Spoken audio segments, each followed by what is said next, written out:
레노키는 지금 4억 5천짜리도 있고요. 지금 4억 3천짜리도 있고 4억짜리는 수두룩하고요.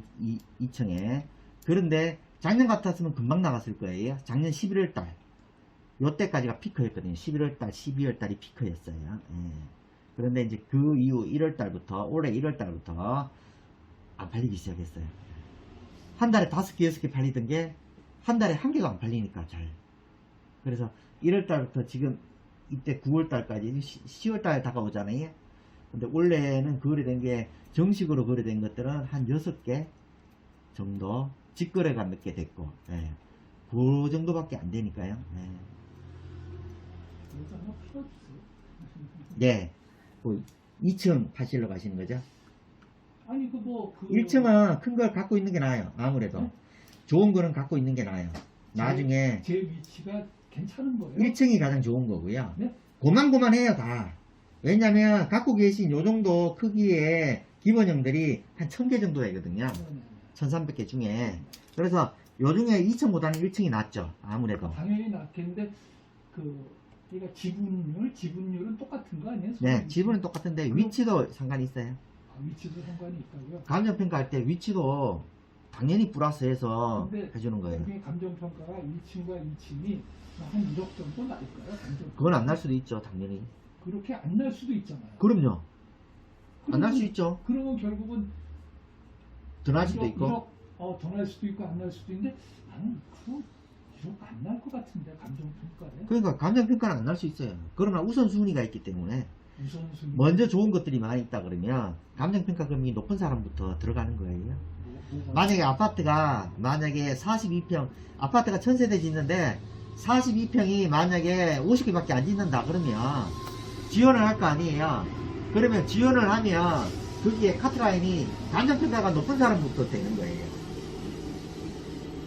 그리고 아파트가 만약에 뭐 500개 짓고 상가가 1500개다 그러면 뭔가 희소한 가치가 있는 것들이 작을 거 아니에요.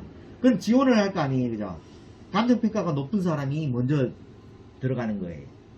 그 대신 안에 이제 선정된 사람들 중에 청수 같은 거는 제비뽑기를 하겠지만 일단 카트라인 안에 들어가려고 하면 감정평가가 100개 안에 들어가고 다음에는 제비뽑기. 당연히 왜 그렇게 하냐면 아니 100평 가지고 있는 사람하고 6평 가지고 있는 사람하고 만약에 42평이 있다. 그럼 100평 가지고 있는 사람이 40평 당첨되지. 6평 사람이 당첨되면 형평성이 안 맞잖아요. 사장님 근데 이게 네.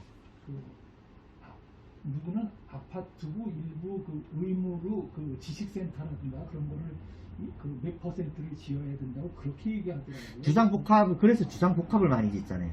트렌드는 주상복합이에요. 지금까지 이제 상가들 짓잖아요. 그러면 대부분 어떻게 짓냐면 예전에는 상가로만 짓는데요. 네. 지금 보시면은 다 주상복합. 이런 식으로 해가지고 잠깐만 계셔보세요. 이렇게 져요. 네.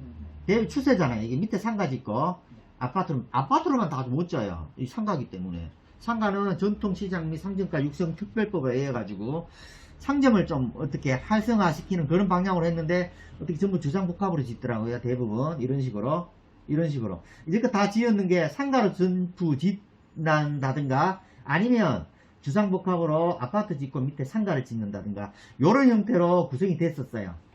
예.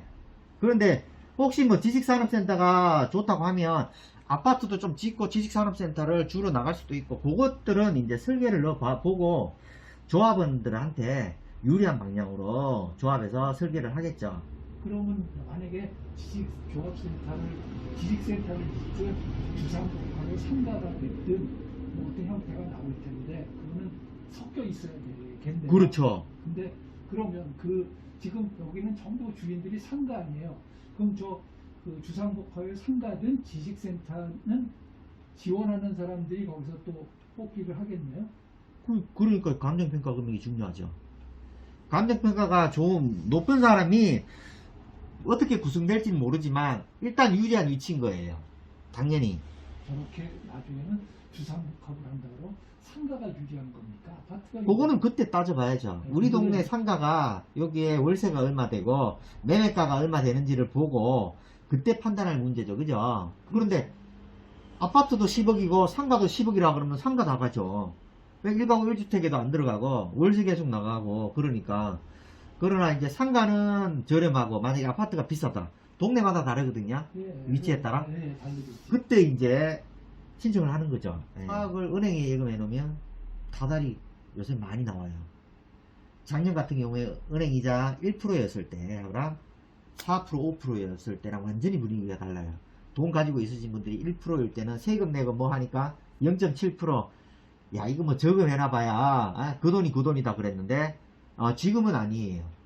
웬만한 오피스텔 사는 거보다 더 나오니까 신경 쓸 것도 없고. 그래서 상가 투자가 좀 많이 수그러들었죠. 이것도 일반인들 사람들 돈 있는 사람들이 연세 드신 분들이 월급식으로 받으려고 상가를 많이 사거든요. 그 사람들은 다 없어졌어요. 이제 다 은행 예금해놨죠. 그런 상태입니다. 지금 분위기는. 알겠습니다. 그래도 저는 하나 팔을 그럼요. 필요해가지고 지금 그렇기 때문에 여러 개 있는 사람들은 무조건 좋은 거 하나 놔두고 다 파세요. 예. 근데 지금 파는 시기는 맞아요. 지금부터 내년까지 쭉 있어 보면 분위기가 좀 좋으면 파시는 거는 맞아요. 예. 그런데 이제 팔릴까 이제 요런 집주인들은 그런 마음은 있어요. 다 내놓으시기는 하니까 조합 설립되기 전까지는 하나 팔아야 되겠다. 전부 그러셔가지고 하나만 놔두고 파시는 거죠. 옛날에 비해서는 많이 올랐거든요. 다. 근데 조합 설립은 제가 뜬구름 잡는 얘기지만요. 언제쯤 몇 년이라고 그건 몰라요. 아무도 몰라요.